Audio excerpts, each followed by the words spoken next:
உங்களோட கணவரை உளவு பார்க்கணும்னு சொல்லி வந்திருக்கீங்க. அப்புறம் எதுக்காக உங்க கணவரை உளவு பார்க்கணும்? இதெல்லாம் கேட்க நான் இங்க வரல. உளவு பார்த்து பணம் வாங்குறது தான் உங்க வேலை.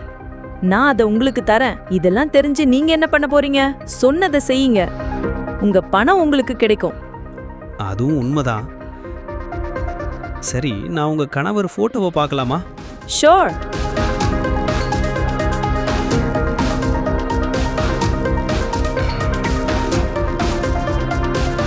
ஹரிஷின் புகைப்படத்தை துப்பறியும் நிபுணர் பார்த்தபோது அவருக்கு புல்லரித்தது.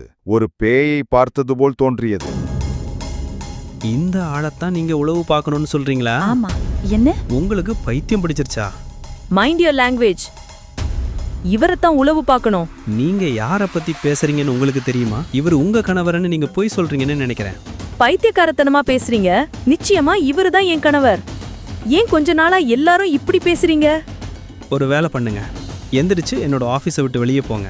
எனக்கு எந்த துப்பறியும் வேலையும் செய்ய தேவையில்லை. இவன் யாரு? இவனை பார்த்து இவ்ளோ பயப்படுறீங்க? இவர் யாருன்னு உங்களுக்கு நிஜமாவே தெரியாதா? இவர் ஒரு சாதாரண ஆள் இல்லை.